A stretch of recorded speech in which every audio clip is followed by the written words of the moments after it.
आते हैं। अभी प्रेगनेंसी से संबंधित जो अपन ने 2-3 चैप्टर पढ़े, पोस्टपार्टम हेमरेज या पीपीएच बोलते हैं उसको, कॉर्ड प्रोलैप्स, जो अम्बिलिकल कॉर्ड प्रोलैप्स हो जाता है या अपनी जगह से मिसप्लेस हो जाता है। इसके बाद उसी से संबंधित चैप्टर है टॉक्सिमिया प्रेगनेंसी। टॉक्सिमिया प्रेगनेंसी यानी प्रेगनेंसी के 20वें हफ्ते के बाद, गुड मॉर्निंग सैल मंसूरी, 20वें हफ्ते के बाद ये प्रॉब्लम आना शुरू होती है। और इसमें क्या होता है वो अपन देखते हैं। गर्भावस्था का विषाक्तता गर्भावस्था का एक विकार है जो गर्भावस्था के बाद के महीनों में हाई ब्लड प्रेशर, सूजन आ जाना या oedema, protein urea, loss of protein in urine और कुछ गंभीर मामलों में कन्वल्जन और कोमा की स्थिति रहती है। आमतौर पर गर्भधारण के 20 हफ्ते के बाद होता है। उमेश चौधरी जी माइक म्यूट करें।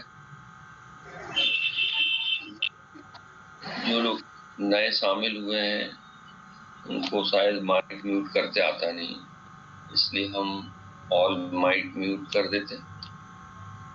जो नहीं करेंगे फिर हम उनको रिमूव कर देंगे। कल ठाकुर को रिमूव कर दिए थे, हाँ, संतोष कुमार गुड मॉर्निंग, तो वो फिर से ज्वाइन हुए थे मगर उन्होंने अपना माइक जो है वो म्यूट करके रखा था। और इसमें जूम मीटिंग में इस बार जो है वो 100 की कैपेसिटी के ऊपर कोई भी स्टूडेंट नहीं लेते। पिछले बार 125-130 स्टूडेंट शामिल हो जाते थे और समय पे आप लोग शामिल हो जाएं तो उससे 100 के अंदर आप लोग आ सकते हैं, और नहीं तो फिर वो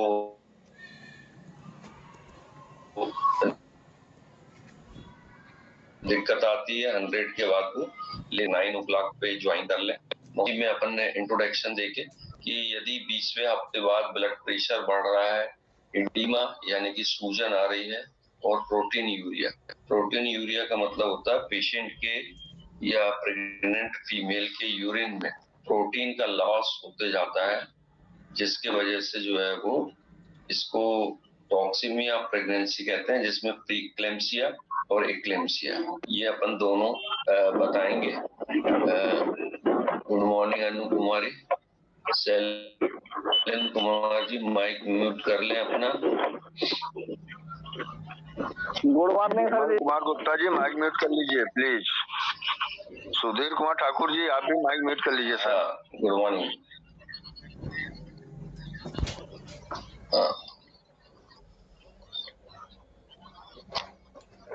सुधीर कुमार ठाकुर जी का माइक हमने म्यूट कर दिए यहाँ से, पर उनका होता नहीं है, वो बार बार खोल लेते हैं, इसलिए फिर वो रिमूव ही करना पड़ता है। 2-4 मिनट देखेंगे नहीं तो फिर रिमूव कर देंगे। तो इस प्रकार का कंडीशन जिसमें हाई ब्लड प्रेशर, एडिमा और प्रोटीन यूरिया की कंडीशन बढ़ जाती है। प्रोटीन यूरिया का मतलब होता है पेशेंट की यूरिन में प्रोटीन की मात्रा उसके शरीर से निकल कर जाना, ये प्रोटीन यूरिया कहलाता है। और ऐसे में अगर अपन पेशेंट की यूरिन की जांच करते हैं तो उसमें प्रोटीन की मात्रा बहुत ज्यादा आती है। जो लोग प्रैक्टिकल वर्क करते हैं उनको मालूम है कि प्रोटीन की जांच जो है वो अंडे के द्वारा की जाती है। प्रैक्टिकल अंडे जो रहते हैं, अंडे कच्चे अंडे, और वो कच्चे अंडों को केमिकल के साथ मिलाया जाता है, वो प्रोटीन से बना हुआ स्टेरॉइड वगैरह पार्ट रहते हैं, तो इसीलिए जो है वो अंडे की जांच जर्दी जिसको बोलते हैं व्हाइट कलर की, उसको केमिकल में मिला के और फिर रखा जाता है और उसको सेंट्रीफ्यूज किया जाता है। सेंट्रीफ्यूज एक मशीन रहती है जो गोल गोल घुमाती है, और फिर मिक्स करने के बाद जब उसकी जांच करते हैं तब उसमें प्रोटीन की उपस्थिति पता लगती है कि इस तरह से कलर जो उसका रहता पिंक कलर का हो जाता है। ऐसे ही अपन यूरिन में जब एसेंस को डालते हैं पेशेंट की तो वो कलर पिंक हो जाता है, इसका मतलब कि उसके यूरिन में जो है वो प्रोटीन की मात्रा जा रही है। इसी प्रकार शुगर का पेशेंट रहता है, शुगर का जांच भी ऐसे ही की जाती है, पेशेंट की यूरिन ली जाती है और उसके बाद उसको एसेंस डाल के और फिर सेंट्रीफ्यूज में गोल घुमाया जाता है तो उसका कलर पिंक आता है और सेडिमेंटेशन जो हो जाता है, तो वो इंडिकेट करता है कि इसमें शुगर है, शुगर की मात्रा या ग्लूकोज की मात्रा है। मतलब पेशेंट में ये मात्राएं रोकना चाहिए, मतलब प्रोटीन रोकना चाहिए, शुगर यूरिन में और ब्लड में जाने लगती है, तो वो रोकने का काम करता है इंसुलिन। शुगर के केस में देखें तो इंसुलिन रोकने का काम करता है, पर वो इंसुलिन की कमी की वजह से शुगर जो है वो यूरिन में और ब्लड में जाती है। ऐसी जो है वो कोई ना कोई ऐसी डिफिशियंसी है, कमी है, जिसकी वजह से प्रोटीन जो है वो यूरिन में जाने लगती है।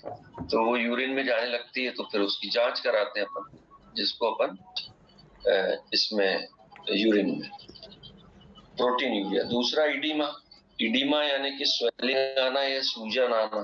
तो सूजन जो प्रेग्नेंट लेडी है उसके चेहरे पे और हाथ पे, पैर पे ये दिखा अपर आईलिड, ऊपर के वाले पपोटे टाइप के जो रहते हैं, इनको पलकें बोलते हैं उर्दू में, और हिंदी में पपोटे बोलते हैं। ये पहले सूज जाते हैं और उसके बाद जो है वो चेहरे में स्वेलिंग आना शुरू होती है। पपोटे पहले इसलिए सूजते हैं क्योंकि वहां पर जो लेयर रहती है वो केवल 2 ही लेयर रहती है, स्किन रहती है और उसके नीचे टार्सस प्लेट रहती है।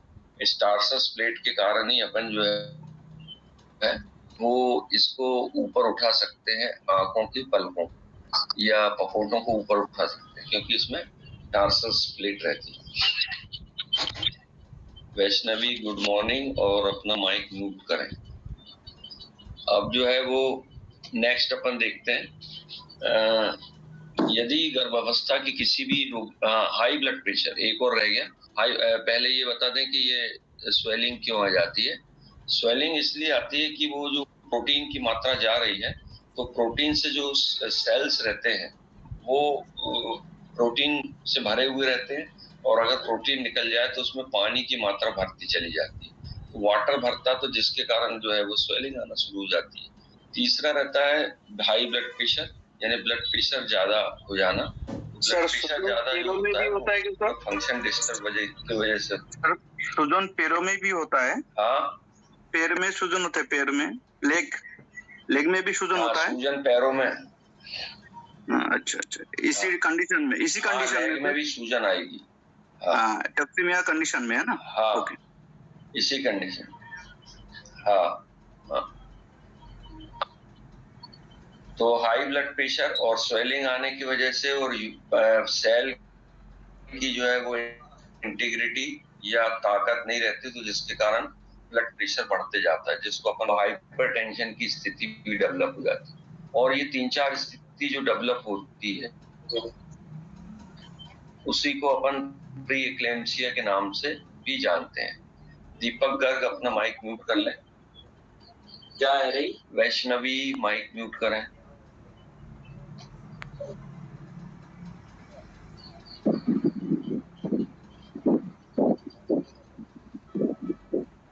Mic mute. यदि गर्भावस्था में किसी भी रोगी को बाद के महीने में उच्च रक्तचाप, एडिमा, प्रोटीन होता है, तो उसे गर्भावस्था में टॉक्सिमिया इन प्रेगनेंसी कहा जाता है। टॉक्सिमिया डेवलप हो जाता है, टॉक्सिमिया इन प्रेगनेंसी। इसकी 2 कंडीशन है, 2 टाइप का जो होता है वो है प्री एक्लेम्सिया और एक्लेम्सिया। ये प्री मतलब पहले, सप्तों के पहले जो आएगा। वर्मा जी माइक म्यूट कर लीजिए। माता प्रसाद वर्मा जी प्लीज माइक म्यूट करिए। जी सर, इन्होंने डेली का ऐसे ही बना लिया, बीच में करके डिस्टरबेंस कर देते हैं।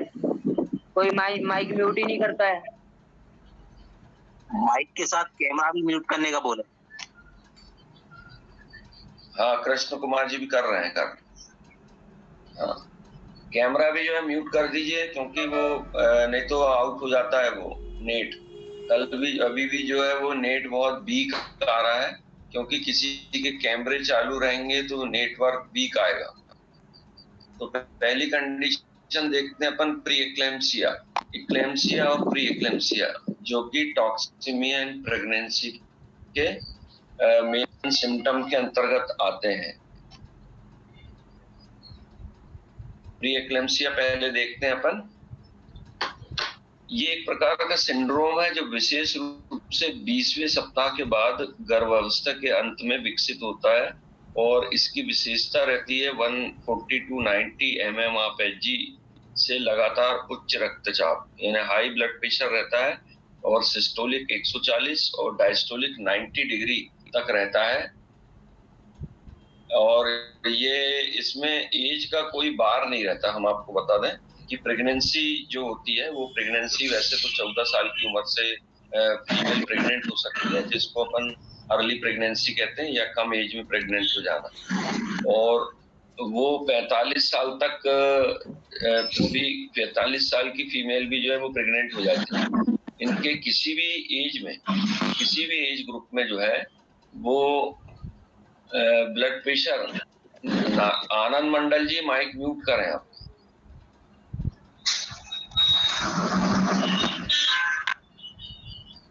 हम चेक कर रहे हैं कहाँ पर है मंडल जी।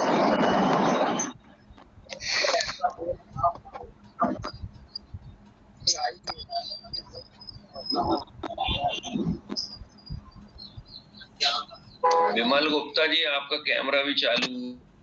आनंद मंडल जी माइक म्यूट कर लीजिए प्लीज।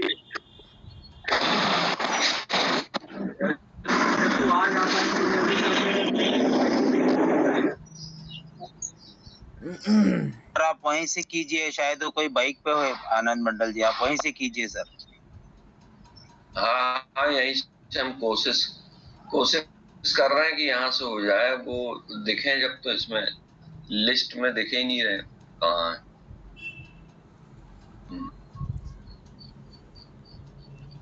अब देखते हैं, हो सकता है म्यूट। हाँ सर, ऊपर की ओर ही है आनंद मंडल का नाम। प्री-एक्लेम्सिया में ये हम बता रहे थे कि किस ऊपर है। अच्छा, हम नीचे ढूंढ रहे थे।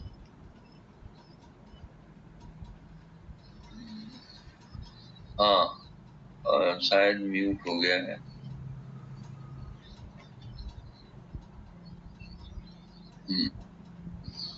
म्यूट हो गया, अभी आवाज नहीं आ रही। अपन देखते हैं, अगर नहीं सर, अभी माइक ओपन है उनका, तो उसको चेक कर लेंगे। अनम्यूट है, अनम्यूट। ठीक है, तो ये एज बार का हम बता रहे थे कि किसी भी एज ग्रुप ओपन। हाँ, एक मिनट हम देख।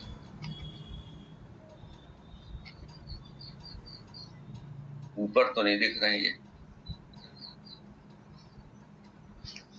प्रमोद कुमार गुप्ता जी का कैमरा ऑन है। माता प्रसाद वर्मा जी का भी कैमरा ऑन है। कैमरा जो है वो बंद करें, नहीं तो नेट बहुत वीक चलता है। इसमें मंडल जी नहीं दिखाई दे रहे। तो अपन पढ़ते हैं। तो इसमें हम ये बता रहे थे कि प्रेग्नेंट फीमेल चाहे वो 14 साल से हो, पर अपन एक एवरेज अगर लें फीमेल की गेस्टेशन पीरियड का, तो वो है 25 साल से 45 साल तक की फीमेल जो है वो प्रेग्नेंट हो सकती है, प्रेगनेंसी हो सकती है। ऐसे किसी भी एज ग्रुप में उसका ब्लड प्रेशर बढ़ सकता है। ऐसा नहीं है कि अगर मान लो लेट 40 साल में वो प्रेग्नेंट हो तो ब्लड प्रेशर बढ़ेगा, या कम उम्र में हो तो ब्लड प्रेशर जो है वो बढ़ता है प्रेगनेंसी के कारण, ना कि उसमें एज का कोई बंधन नहीं रहता। दूसरा, इडीमा या स्वेलिंग आना। स्वेलिंग हमने जैसे बताया, started from upper eyelids, then face and hands and feet. नीचे के पैर जो है वो सबसे ज्यादा स्वेलिंग आ जाती है। इसके बाद एल्बुमिनोरिया। एल्बुमिनोरिया मतलब एल्बिन, यूरिन में एल्बुमिन की मात्रा बढ़ जाती है। अरे विक्रम शाह जी माइक म्यूट करें। एक को म्यूट करते हैं, दूसरा खोल लेता है। ये तो हर क्लास की समस्या हो गई। एडिमा प्रकट होने वाले सबसे पहला सिम्टम है, जिसके बाद उच्च रक्तचाप होता है और एल्बुमिनिया दिखाई देने वाला सिम्टम आता है। मतलब इसको अगर अपन स्टेज में बांटे कि पहले क्या आएगा, तो सबसे पहले जो है वो इडीमा आएगा, फिर ब्लड प्रेशर बढ़ेगा, और ब्लड प्रेशर बढ़ने के बाद यूरिन में प्रोटीन की मात्रा जो है वो बढ़ती चली जाएगी। अब इसके देखते हैं अपन कि कितने टाइप का रहता है ये प्री-एक्लेम्सिया। पहला है mild type, BP ranking from increasing है। वो रैंकिंग जिनके इसमें लिखा है तो वो उसको ठीक कर लें, इंक्रीजिंग फ्रॉम इंक्रीज होना यानी बढ़ना, INCRACING, increasing from 150-160 systolic and 100 से 110 mm ऑफ Hg, ये डायस्टोलिक। प्रोटीन यूरिया ओकेजनली में प्रेजेंट। प्रोटीन यूरिया जैसे अपन ने बताया कि इसी समय जब ब्लड प्रेशर बढ़ा रहता है तब प्रोटीन यूरिया की भी जांच कराएं तो वो भी ज्यादा निकलता है। माइल्ड टाइप में और मॉडरेट टाइप में जो है वो पहला माइल्ड टाइप में प्रोटीन यूरिया एब्सेंट रहता है, मॉडरेट टाइप में प्रेजेंट रह सकता है, और सीवियर टाइप में जो ब्लड प्रेशर है वो 180 सिस्टोलिक और 120 डायस्टोलिक हो जाता है, और उसमें प्रोटीन की मात्रा जो है वो क्वांटिटी बढ़ जाती है। ये टाइप रहते हैं mild, medium, moderate and severe. Page number 119 है अब्दुल रहमान साहब, 119 पेज पे देख सकते हैं। इसके बाद इसमें क्लिनिकल फीचर्स देखते हैं अपन की क्या होंगे। माइल्ड और मॉडरेट टाइप में हाइपरटेंशन तो रह ही गई। वेट गेन यानी पेशेंट का जो है बड़ा वेट जो है वो बढ़ते जाएगा। पेशेंट ना क्या क्या अपन प्रेग्नेंट वुमेन बोले, क्योंकि pregnancy is not a disease, pregnancy कोई बीमारी नहीं है, pregnancy is a normal physiology, ये एक प्रोसेस है, और उसी को अपन लेंगे कि प्रेग्नेंट फीमेल का वजन बढ़ते चला जाएगा और प्रोटीन की मात्रा यूरिन में बढ़ती जाएगी, जिससे कि कैल्शियम की भी कमी होने लगेगी, और कैल्शियम की कमी होने से उसके प्रेगनेंसी के दौरान हेयर लॉस हो जाएंगे, और जो ये नीचे का पैर रहता है घुटने यानी कि नी जॉइंट और एंकल जॉइंट के बीच में, इसको अपन लेग कहते हैं, लेग के पीछे जो मसल्स रहती है उसमें स्पाज्म शुरू हो जाता है, स्पाज्म आना यानी ऐंठन शुरू हो जाती है। अदर सिम्टम में हेडेक, सिरदर्द, visual disturbance. Visual disturbance protein जो है वो जरूरी रहता है आंखों को वर्क करने के लिए, क्योंकि लुब्रिकेशन उससे प्रोटीन से बना रहता है। लुब्रिकेशन यानी चिकनापन, परंतु सर प्रेगनेंसी में ये जो जाएगा उसके प्रोटीन निकलते जाए। हाँ सर, ये जो प्रेगनेंसी में मतलब घुटनों से नीचे पूरी बॉडी में स्वेलिंग किस वजह से आ जाती है? प्रोटीन के लॉस होने से। प्रोटीन अगर निकलता है तो प्रोटीन की जगह ले लेता है पानी, और पानी भरते जाता है, तो जिसके कारण जो है वो स्वेलिंग आने के चांसेस रहते हैं। प्रॉपर डाइट ना मिलने की वजह से जो फीट की मसल्स है, पैर की मसल,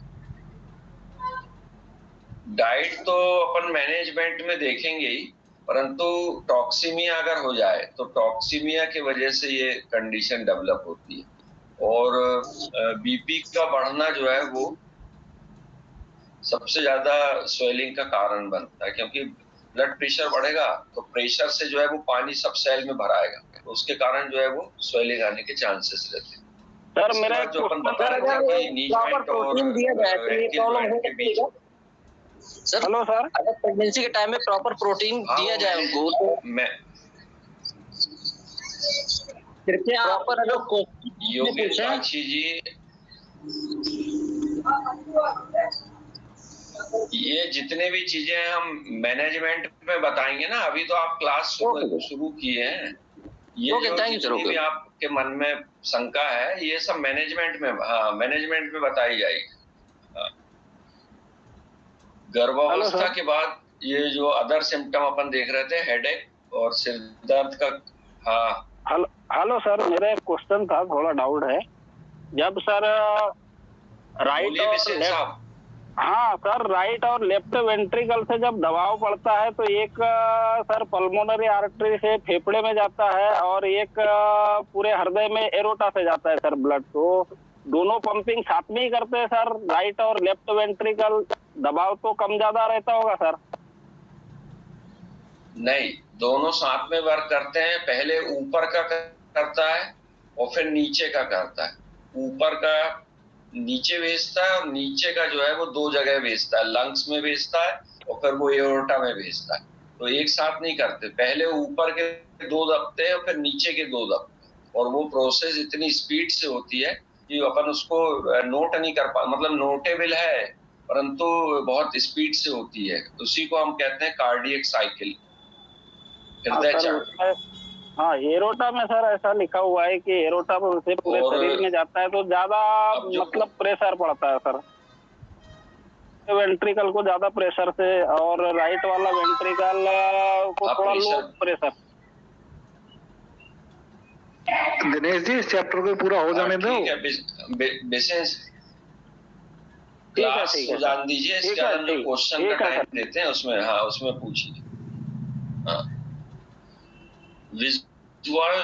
विजुअल डिस्टरबेंस अपन देख रहे थे कि प्रोटीन जो है वो आंखों में लुब्रिकेशन या चिकना बनाए रखता है, प्रोटीन की कभी कमी हो जाती है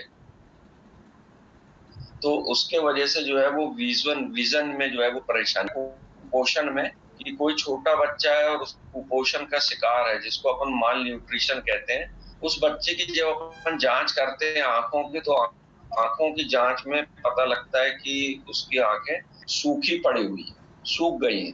तो वो सूखने का कारण ही रहता है कि उसको प्रोटीन की बहुत ज्यादा कमी आ जाती है। तो ये इसमें भी यही मिलता है कि पेशेंट की जो विजुअल धुंधला दिखाई देने लगता है प्रेग्नेंट लेडी को, तो उसका कारण प्रोटीन की कमी होती है। नेक्स्ट है जनरलाइज्ड ओडिमा, यानी पूरे शरीर में स्वेलिंग आ जाती है धीरे धीरे। गर्भावस्था के बाद के महीना में ऐठन होती है जो मिर्गी या जहर या किसी अन्य चिकित्सा कारण से नहीं होती परंतु गर्भावस्था के कारण होती है, उसे एक्लेम्सिया कहा जाता है। हाँ, तो ये मिर्गी आना यानी कि मेंटली जो है वो 20 हफ्ते बाद, 5वां महीना 20 हफ्ता कहलाता है, या 6वां महीना 20 जो है वो आगे बढ़ता है। तब ऐसी कंडीशन में धीरे धीरे बच्चा जो है वो ज्यादा से ज्यादा ब्लड को खींचता है और ऐसी स्थिति में जो है वो पेशेंट को एनीमिया भी हो जाता है, खून की कमी आने लगती है। और खून की कमी आने से, प्रोटीन की कमी आने से पेशेंट के माइंड में सबसे ज्यादा फर्क पड़ता है, क्योंकि माइंड में से जितना भी प्रोटीन है वो सब निकल के ब्लड में जाता है और पेशेंट मेंटली थोड़ा सा डिस्टर्ब हो जाता है। उसी कंडीशन को हम प्रेक्लेम्सिया कहते हैं और ये ज्यादातर जो है वो विलेज में देखी जाती है, गाँव में। उसका कारण भी हम बता दें क्योंकि गाँव में जो है वो बैलेंस डाइट नहीं ली जाती, कंप्लीट भोजन ना लेके एक ही तरह का भोजन लेते हैं। और आज भी हमारे हिंदुस्तान में जो बहुओं के साथ ऐसा होता है कि सब खाना खा लें उसके बाद वो बचा हुआ खाना खाएगी या बासी भोजन करेगी। प्रेगनेंसी के दौरान बासी भोजन कभी नहीं करना चाहिए। अगर वो बासी भोजन करती है तो ये समझो कि वो उसके बच्चे को बासा भोजन करा रही है, क्योंकि वो जो खाएगी उसका इन्फेक्शन है, टॉक्सीमिया है, वो सब बच्चे में चला जाएगा। और साथ ही साथ उसके टॉक्सीमिया डेवलप होता तो पूरे दिन भर पेशेंट जो है वो, प्रेग्नेंट लेडी जो है वो सोते रहेगी। यदि प्रेग्नेंट लेडी को बहुत ज्यादा नींद आ रही है और सोने में ज्यादा टाइम उसका जा रहा है तो इसका मतलब ये है कि उसको बासी भोजन दिया जा रहा है या उसके शरीर में टॉक्सीमिया डेवलप हो रहा है। तो ये ध्यान रखें। इसके बाद देखते हैं क्लासिफिकेशन। ये क्लासिफिकेशन में क्लिनिकल फीचर के हिसाब से इसका क्लासिफिकेशन 3 स्टेज में किया गया है कि किस तरह से अपन उसको पहचानेंगे कि पेशेंट जो है वो प्रीक्लेम्सिया में जा रही है। पहली स्टेज ऑफ इन्विजन। इन्विजन का मतलब होता है किसी चीज का प्रवेश करना, इन्विजन कहलाता है। एंट्री करना कहलाता है इन्विजन। तो स्टेज ऑफ इन्विजन, ऐंठन का पहला संकेत आंखों की एक निश्चित अभिव्यक्ति और सिर को एक तरफ मोड़ना, चेहरे के फड़कने के साथ ही मुंह से ऐंठन शुरू हो जाती है। तो इसमें जो है वो पेशेंट, इसका इंग्लिश में अनुवाद कर देते हैं, स्पाज्म जब उसको लेग में शुरू होता है तो उसका स्पाज्म बढ़ते बढ़ते जो है वो शरीर के इधर इधर भी जाता है, जैसे नींद लेते समय कोई ऐंठन करता है जिसको अपन साधारण भाषा में अंगड़ाई बोलते हैं। तो वो पेशेंट, प्रेग्नेंट लेडी जो है वो पूरे टाइम जो है वो ऐसी अंगड़ाई लेते रहती है। इसका मतलब ये है कि रीना कह रही है कि प्रोटीन डिफिशियंसी को एक बार आप रिपीट कर दें। तो फीमेल में प्रोटीन प्रेग्नेंट फीमेल में अगर प्रोटीन की डिफिशियंसी होती है उसी को हम कहते हैं प्रोटीन यूरिया, यानी यूरिन में प्रोटीन जाता है। तो प्रोटीन अगर निकल के यूरिन में जाएगा तो जो बॉडी के सेल, अपन जानते हैं कि प्रत्येक बॉडी सेल से बनी होती है और हमारी इसमें हम एक जो है वो ऑब्जेक्टिव टाइप का एक क्वेश्चन इसमें बताते हैं। उसमें आता है कि बॉडी का सबसे बड़ा सेल कौन सा है और बॉडी का विशिष्ट गुप्ता जी या गोपाल सिंह जी को मालूम हो तो वो बताए हमें।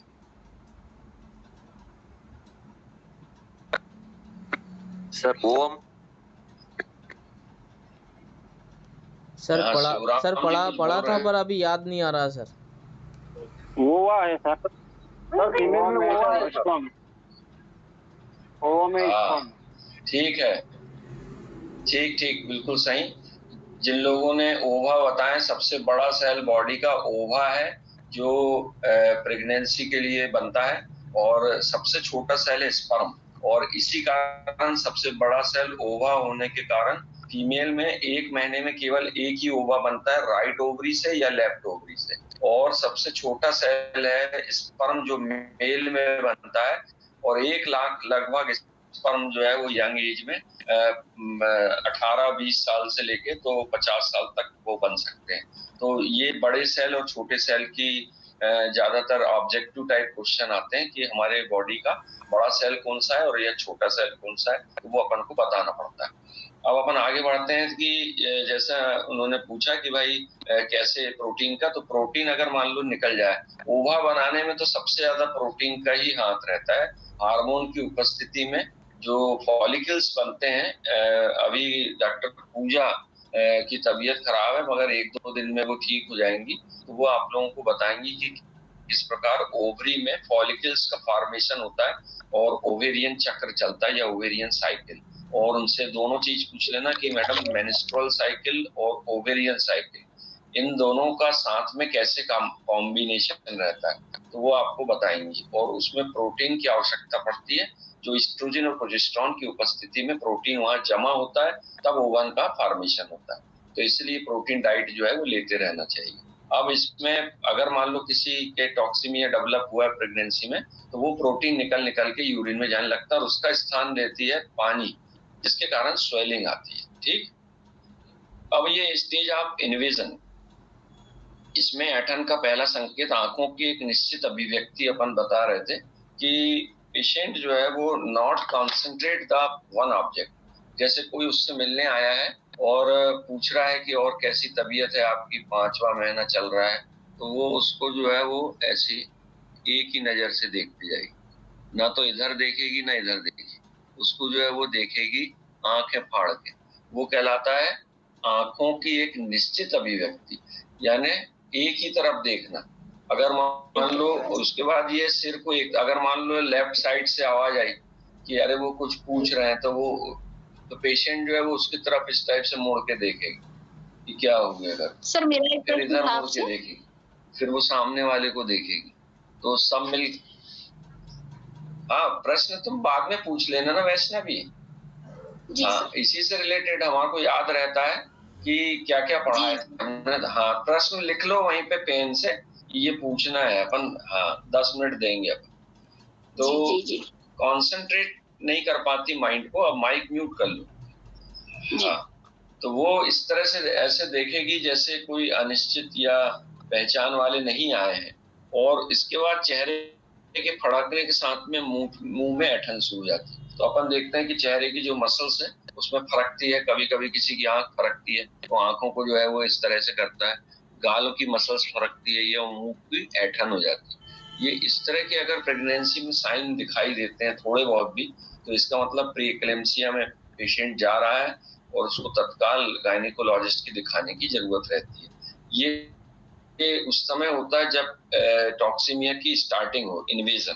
अब stage of contraction, second stage में क्या होता है, अगर मान लो किसी ने उसको जो है वो नहीं ध्यान दिया, तो सेकेंड स्टेज में सामान्यकृत संकुचन के साथ शरीर कठोर होता है, चेहरा विकृत हो जाता है, आंखें बाहर निकल सकती हैं, हाथ मुड़ जाते हैं, पैर उल्टे हो जाते हैं, और लगभग 15 सेकंड तक ये स्थिति बनी रहती है।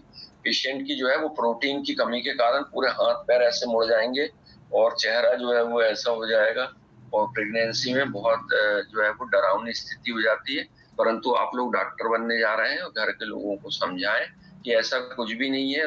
कुछ लोग जो है उसको हवा का प्रभाव, किसी भूत प्रेत की साया मान के और पेशेंट को झाड़ू मारने लगते हैं, प्रेग्नेंट लेडी को, या उसके ऊपर पानी डालने लगते हैं। ऐसा कुछ नहीं करना है, उसको जो है वो केवल वॉच करना है और ट्रीटमेंट बाद में देंगे, क्योंकि ये स्थिति मात्र 10 या 15 सेकंड या हो सकता है 1 या 2 मिनट तक रहे। उसके साथ कुछ भी करने से उसको रोकें कि बस आप वॉच करें, और फिर जल्दी से ब्लड प्रेशर की मशीन लाके और उसका ब्लड प्रेशर, पल्स, टेम्परेचर और सामान्य टार्च आर्च से देख के उसको अपनी बातों में बहलाए। और ब्लड प्रेशर अगर हाई रहता है तो उसके लिए फिर अपन ट्रीटमेंट आगे बताएं। स्टेज जो है वो बड़ा खतरनाक हो जाती है क्योंकि उसका चेहरा वगैरह भी विकृत होने के चांसेस रहते हैं। नॉर्मल हीमोग्लोबिन कमी में, हाँ, नॉर्मल हीमोग्लोबिन की कमी से भी हो जाता है। सही बता रहे हैं आप। प्रेग्नेंट लेडी हो अथवा ना हो, अगर हीमोग्लोबिन की कमी होती है तो इस टाइप के सिम्टम नॉर्मल व्यक्ति में भी देखे जा सकते हैं, प्रोटीन और हीमोग्लोबिन की कमी से। तीसरा, stage of convulsion. Stage of convulsion का मतलब होता है ऐंठन आना या शरीर का मरोड़ होना। केटोनिक संकुचन होता है जिसके परिणाम स्वरूप जबड़े और अंगों का संकुचन और विश्राम होता है। बार बार संकुचन, बार बार कॉन्ट्रैक्शन होता है, फिर इसके बाद फिर से ठीक हो जाता है, फिर कॉन्ट्रैक्शन होता है, फिर ठीक हो जाता है। ऐसी स्थिति के दौरे चलते रहते हैं। डायफ्राम स्थिर रहता है, श्वसन रुक जाता है। उसका जो डायफ्राम रहता है, जो सांस ले रहा है, तो वो सांस ऐसा लगता है कि अपन को रुक गई है, मगर ऐसा नहीं है। वो सांस लेते रहता है मगर बहुत ही धीरे। जो अपन ने नॉर्मल रेस्पिरेशन पढ़े हैं, 18 से 19 बार सांस लेता है कोई भी व्यक्ति 1 मिनट में। तो ऐसी स्थिति में जो है वो 10 से 12 बार ही लेता है वो धीरे धीरे सांस, क्योंकि उसका डायफ्राम जो है वो थोड़ा सा नॉन फंक्शनल हो जाता है। अंत में रोगी अगर मान लो इलाज नहीं हुआ तो कोमा में चला जाता है, और कोमा में जाने के बाद फिर उसकी ऐंठन वगैरह दिखाई देती है और मुंह से झाग भी निकलता है। और ऐसे में फिर पेशेंट को लेके आते हैं तो पहले ऑक्सीजन लगाते हैं और हीमोग्लोबिन चेक करते हैं। अगर मान लो हीमोग्लोबिन बहुत कम हो गया है तो ऐसी स्थिति में फिर ब्लड की आवश्यकता होती है। ऐसे पेशेंट को अगर अपन इन्वेस्टिगेशन कराना चाहें तो सबसे पहले यूरिन की जांच करा लें, जरूरी है। और RFT, रीनल फंक्शन टेस्ट, जिसमें अपन को यूरिया और क्रिएटिनिन की स्थिति भी पता लग जाती है, क्योंकि यूरिया और क्रिएटिनिन में यूरिया बढ़ता है तो बेहोशी आती है, और क्रिएटिनिन बढ़ता है तो फिर पेशेंट को भूख बिल्कुल भी नहीं लगती। यदि कोई ऐसा पेशेंट आए जो कहता है, बार बार कंप्लेंट करता है कि उसको भूख तो नहीं लगती पर नींद बहुत आती, भूख नहीं लगती नींद बहुत आती, तो तुरंत उसका रीनल फंक्शन टेस्ट कराएं। KFT या RFT कहलाता है। उसमें यूरिया की मात्रा और क्रिएटिनिन की मात्रा चेक करें। रक्त जैव रसायन गंभीर मामलों में यूरिक एसिड बढ़ जाता है तो उसकी बायोकेमिकल या बायोकेमिस्ट्री भी आप करा सकते हैं यूरिन की जांच कराने के बाद। हाँ, शैल मंसूरी का प्रश्न है कि बेबी को इफेक्ट तो नहीं होगा। तो बेबी को इफेक्ट हो सकता है, कई बार एबॉर्शन भी हो जाता है, परंतु उसको इसीलिए अपन को प्रेग्नेंट लेडी को जल्दी से जल्दी रिकवर करना पड़ता है। पर पहले अपन आइडेंटिफाई तो कर लें कि ये सही में एक्लेम्सिया है या पेशेंट जो है वो नाटक कर रही है। कई बार क्या होता है कि काम वगैरह ना ज्यादा हो जाता है तो पेशेंट जो है वो इस तरह की कंडीशन या जैसे नाटक वगैरह भी करती है। तो पहले अपन उससे फ्री हो जाए। या और कोई बीमारी, टेटनस वगैरह की बीमारी में भी इसी टाइप के सिम्टम आते हैं, तो पहले अपन आइडेंटिफाई करते हैं और उसके बाद फिर देखते हैं कि बच्चे में अगर इफेक्ट होगा तो जल्द से जल्द उसको हॉस्पिटलाइज करके ट्रीटमेंट करें। अब मैनेजमेंट देखते हैं अपन। जनरल मैनेजमेंट के अंतर्गत माइल्ड केस में जो है वो अर्ली डायग्नोसिस पहले कर लेते हैं, और अगर मान लो फ्लूइड की आवश्यकता है तो फ्लूइड इंटेक उसको ओरली ORS वगैरह का घोल देते हैं, और नहीं तो IV लाइन चढ़ाते हैं। रिकॉर्ड द फ्लूइड इंटेक और आउटपुट, उसका जो फ्लूइड इंटेक और आउटपुट है उसका रिकॉर्ड मेंटेन करते हैं। अरे भाई ये माइक म्यूट कर लो यार।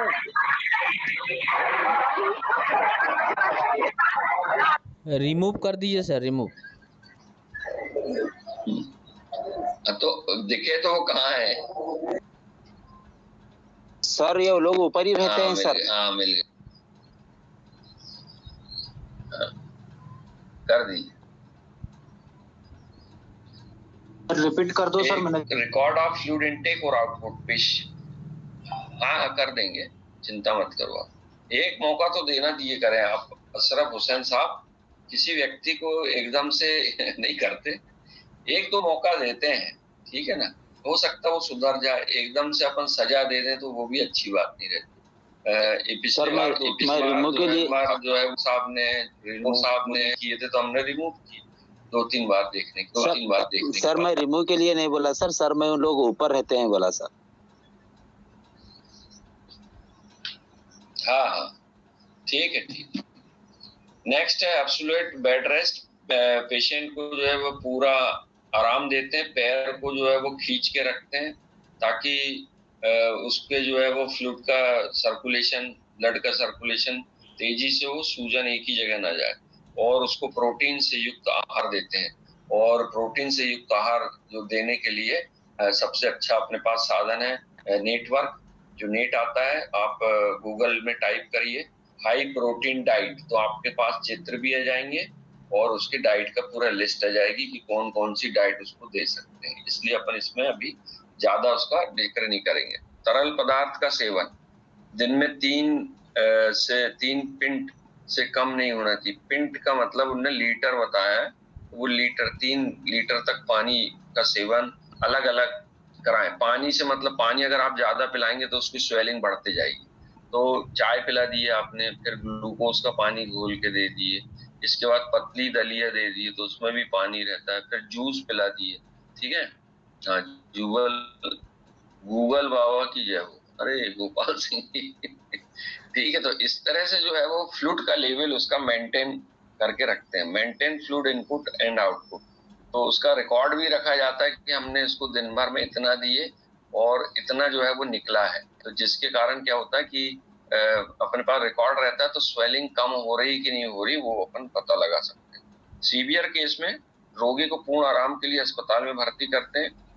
इसमें एक चीज है कि नमक मुक्त जो भोजन है वो देना चाहिए, उसके बारे में हम जरूर बता देते हैं। जो साल्ट फ्री डाइट कहलाती है, नमक मुक्त। नमक जो रहता है वो बहुत तेजी से स्वेलिंग को बढ़ाता है। ठीक। तो इसी कारण जो है वो पेशेंट को एक नमक आता है जो जिनको मालूम हो तो ठीक है, नहीं तो लिख लें लोना, LONA, लोना नमक, LONA। तो ये लोना नमक में क्या होता है कि क्लोराइड भर रहता है, सोडियम नहीं रहता। तो उसके कारण पेशेंट को जो है वो खारापन का स्वाद तो आता है परंतु उसके बॉडी में सोडियम क्लोराइड की मात्रा नहीं बढ़ती। तो ये जो है वो लोना नमक अच्छा रहता है। इसके अलावा जो लोग लोना नमक नहीं ला सकते तो वो फलारी नमक जो रहता है, फलारी नमक बनता है एक्चुअली पत्थर से, जो व्हाइट कलर के पत्थर रहते हैं नमकीन, उससे बनता है। और जो आम नमक रहता है वो समुद्र के पानी से बनता है। इसी कारण व्रत में यूज जो होता है, व्रत में यूज जो होता है सर, सेंधा नमक, सेंधा नमक भी कहते हैं। हाँ हाँ हाँ। अभी फास्टिंग वगैरह आएंगे 9 दुर्गा, तो उसमें सेंधा नमक का उपयोग होता है। उसमें जो है वो सोडियम क्लोराइड की मात्रा में सिर्फ क्लोराइड रहता है, सोडियम नहीं रहता। तो पेशेंट को वैसे भी प्रेगनेंसी के दौरान उसको नमक कम ही देना चाहिए क्योंकि ब्लड प्रेशर बढ़ने की शिकायत रहती है। और ऐसे मरीज भी जो ब्लड प्रेशर वाले मरीज हैं उनको सबसे पहले आप बोल दीजिए कि टेबल नमक का उपयोग नहीं करें। टेबल नमक का मतलब ये होता है कि मान लो आपके घर में खाना बन रहा है कहना, तो दाल में नमक डाल दी है पत्नी ने खाना बनाते समय, अब आपको थाली में रख के नहीं लेना चाहिए। तो वो कुछ लोग जो क्या क्या करते हैं, थाली सजाते हैं अपनी, तो उसमें ककड़ी और ये सब चीजें रखते हैं, तो उसमें नमक भी रख लेते हैं। वो नमक जो है वो नुकसान कर देता है, तो वो कहलाता है टेबल साल्ट। तो वो टेबल साल्ट का उपयोग ना करें। सीधा जो खाने में बन गया है, आटे में डल गया है, सब्जी दाल में, बस वही इस्तेमाल करें तो स्वेलिंग जो है वो अपने आप कम होने लग जाएगी। रोगी को सर आपने बताया सर, करते हैं हेलो नमक सर, रहित भोजन, हेलो उदार सेडेटिव, हेलो सर, उदार शामक, सेडेटिव मतलब कोशिश करते हैं। सर आपने बताया लोना नमक में क्लोराइड रहते हैं, सोडियम नहीं रहते, और सेंधा नमक में भी वही रहते क्या, क्लोराइड रहते हैं और सोडियम नहीं रहते क्या सेंधा में? नहीं, उसमें सोडियम की मात्रा रहती है, सोडियम की मात्रा, मगर सैचुरेटेड रहती है। सैचुरेटेड का मतलब होता है कि जो उसके कण रहते हैं वो क्लोराइड के साथ अलग नहीं रहते, उसके साथ मिले हुए रहते हैं। ठीक है ना। तितर बितर जो है वो ना रह के और वैसे रहते हैं, तो सैचुरेटेड कहलाते हैं साल्ट। तो उसमें इसी कारण क्या होता है कि सामान्य तौर पे वो वाला नमक को ज्यादा डालना पड़ता, तब नमकीन ज्यादा स्वाद आता, क्योंकि उसके साथ मिक्स नहीं रहता। तो वो उसका यौगिक जो रासायनिक बनावट है उसके हिसाब से अपन देख सकते हैं। Okay sir, okay sir, anti, हाँ हाँ, anti hypertensive drugs, high blood pressure है अगर तो उसको ड्रग्स जो है वो एंटी हाइपरटेंसिव ड्रग्स दे सकते हैं, सेडेटिव ड्रग्स दे सकते हैं। प्रीमेच्योर टर्मिनेशन ऑफ प्रेगनेंसी, अगर मान लो उसको 7वां या 8वां महीना चल रहा है और उस समय प्रीएक्लेम्सिया हुआ है, तो अपन ये भी कर सकते हैं कि माँ और बच्चे दोनों की जान बचाने के लिए बच्चे को जो है वो सर्जरी करके बाहर भी निकाल सकते हैं, क्योंकि 7वें 7.5वें महीने तक बच्चा जो है वो पूरी तरह जन्म लेने के लिए तैयार हो जाता है और भला लो वेट रहेगा, LBW कहलाता है, लो बर्थ वेट, परंतु बच्चा जो है वो जीवित रहेगा। इसी कारण माँ और बच्चे दोनों की जान बचाने के लिए अपन उसको अर्ली प्रेगनेंसी, अर्ली डिलीवरी भी कर सकते हैं, बहुत रेयर कंडीशन है। इसके बाद कॉम्प्लिकेशन देखते हैं कि अगर ऐसी फीमेल को प्रेगनेंसी में एक्लेम्सिया हो जाए तो क्या क्या कॉम्प्लिकेशन आ सकते हैं। तो उसमें कॉम्प्लिकेशन के तौर पे इंट्रायूट्राइन फीटल डेथ, जो उसके यूट्रस के अंदर फीटस है उसकी डेथ हो सकती है। आंखों की जटिलता है क्योंकि प्रोटीन की कमी है तो आंखों में प्रॉब्लम आ सकती है। सेरिब्रल हेमरेज, वैष्णवी पर 2 मिनट और रुक जाओ। सेरिब्रल हेमरेज का मतलब है कि जो ब्रेन है उसमें ब्रेन हेमरेज के चांसेस रहते हैं। समय से पहले जन्म, जैसे अपन ने बताया, प्रीमेच्योर बर्थ हो सकता है, पोस्टमार्टम हेमरेज हो सकता है और शॉक लगने से उसकी डेथ भी हो सकती है। इतने कॉम्प्लिकेशन आते हैं अगर प्रीएक्लेम्सिया को अपन ने मैनेज नहीं किए तो। ठीक है, तो ये पूरा प्रीएक्लेम्सिया। और सबसे पहले वैष्णवी प्रश्न करेंगी क्योंकि बहुत देर से वो इंतजार कर रहे हैं। वैष्णवी पूछिए। सर, इन्वेस्टिगेशन के दौरान जब पता चलता है लिक्विड वॉल्यूम का माइल्ड या मॉडरेट डिक्रीज, तो ऐसी कंडीशन में सर क्या किया जाएगा? हाँ, अगर अपन हाँ एक मिनट वैष्णवी का बाकी लोग म्यूट रहे प्लीज। दे दें इमाम साहब, फिर इसके बाद हम आपको बताएंगे। बाकी लोग म्यूट रख लें। इसमें जब इन्वेस्टिगेशन से अपन को पता लगता है कि पेशेंट को जो है वो प्रोटीन यूरिया है ना, यानी कि उसके यूरिन में प्रोटीन जा रहा है, तब जांच के बाद उस पेशेंट को हॉस्पिटलाइज करते हैं पहले, और हॉस्पिटलाइज करके जो एक अलग से बॉटल आती है जो प्रोटीन की बॉटल आती है, ठीक है ना, तो वो प्रोटीन जो है वो लिक्विड रहता है और केमिकल के द्वारा बनाया जाता है, पेशेंट को वो देते हैं। और अगर हीमोग्लोबिन कम है तो उसको ब्लड का ट्रांसफ्यूजन करते हैं, ठीक है ना। तो सर ये और डाइट जो है वो प्रोटीन डाइट देते हैं, और प्रोटीन डाइट अपन ने अभी बताए जी। हाँ, और ब्लड प्रेशर अगर बढ़ा हुआ है तो पेशेंट को एंटी हाइपरटेंसिव ड्रग्स जो चलते हैं। प्रेगनेंसी को क्या सर जी, मतलब ये इन्वेस्टिगेशन 27 वीक्स के अकॉर्डिंग पता चल जाना चाहिए ये कंडीशन ऑलिगोहाइड्रोमोनाइज करके 20 हफ्ते के, हाँ 27 नहीं 20 हफ्ते के बाद ही ये जांच करा लिया जाता है, ताकि अपन को पता लग जाए कि भाई ऐसी कोई कंडीशन डेवलप आगे नहीं होगी 20 हफ्ते बाद ही। सर जी, प्रोटीन की कमी से जो दौरा पड़ता है, क्या वही दौरा टेटनस टॉक्साइड में भी होता है?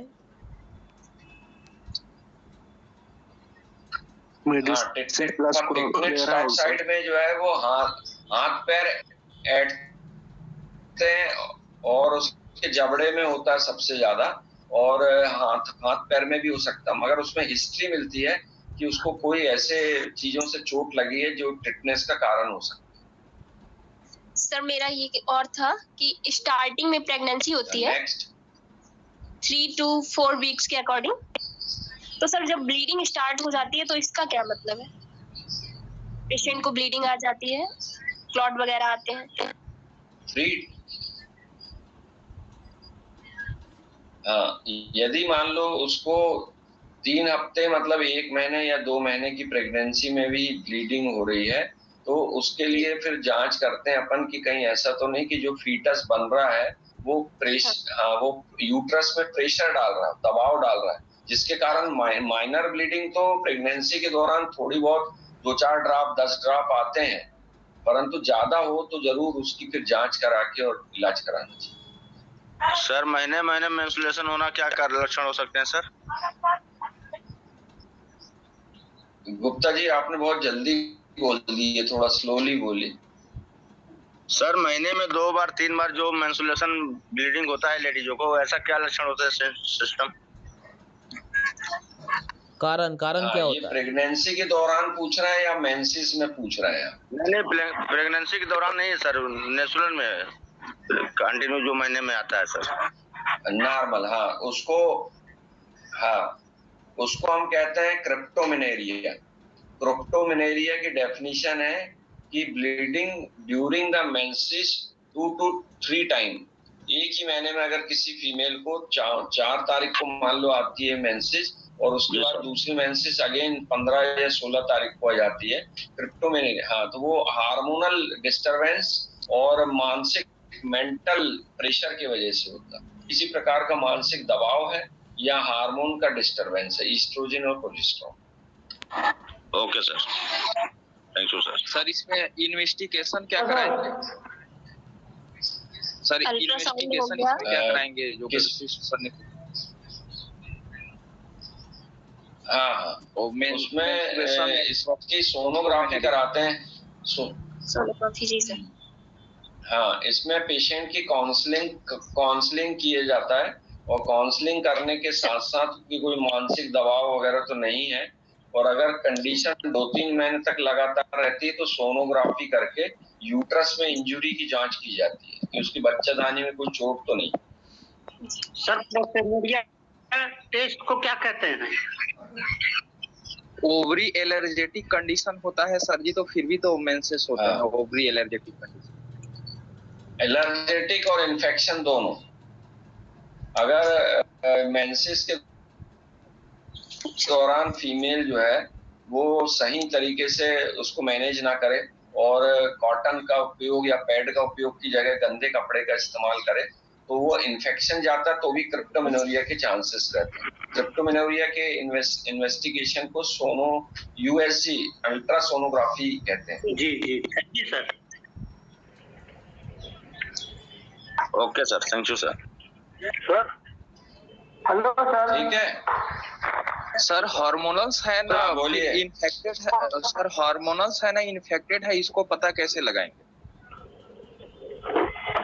पेशेंट को फीवर आएगा, अगर पेशेंट को क्रिप्टोमिनेरिया के साथ फीवर आता है तो इसका मतलब इन्फेक्शन है, और पेशेंट को क्रिप्टोमिनेरिया के साथ फीवर नहीं आता तो फिर हार्मोनल या मेंटल हो सकता है। Thank you sir. हाँ, हेलो सर। पूछो, क्या पूछ रही हो? हाँ बोलिए। सर, जिन महिलाओं को क्रोनिक हाइपरटेंशन शिकायत है उनमें भी यूरिन प्रोटीन आना प्रीएक्लेम्सिया के लक्षण होते हैं ना? हाँ, उनको भी चांसेस रहते हैं प्रीएक्लेम्सिया के। अगर मान लो, हाँ, अरे मुझे क्वेश्चन पूछना है सर से। सर हेडेक अगर प्रेगनेंसी में वो टूट गया था सर, हेडेक अगर प्रेगनेंसी में हुआ है तो उसका मैनेजमेंट कैसे है? हेलो, वो सामान्य सिरदर्द के लिए अपन जो दवाइयां यूज करते हैं, हाँ, वो हेडेक का कारण समझ गए हम। हेडेक का कारण रहता है हाई ब्लड प्रेशर रहता है, तो उसके एंटी हाइपरटेंसिव देंगे तो अपने आप सिरदर्द भी ठीक हो जाएगा। सर ये वो विमल गुप्ता जी ड्राइव करते करते आंसर पूछ रहे हैं, एक तो ड्राइव करे या तो नहीं गाड़ी खड़ी करते समय मैं हॉस्पिटल जा रहा था तो कैसे करता क्लास? विमल गुप्ता जी का क्वेश्चन ले लिया जाए सर। ड्राइव करिए तो क्वेश्चन न करे, वैसा ध्यान रोड में रखिए आप अपना। नहीं, मैं गाड़ी खड़ी कर लिया, तब क्वेश्चन किया हूँ, गाड़ी खड़ी कर दी मैंने, बंद है। ओके, ठीक है, क्वेश्चन करे, अपना क्वेश्चन करे विमल गुप्ता जी। टाइम क्या है? जी मैंने पूछ लिया है, सर ने बता भी दिया है, हो गया है। ठीक है। हेलो सर, 3 महीने में आती है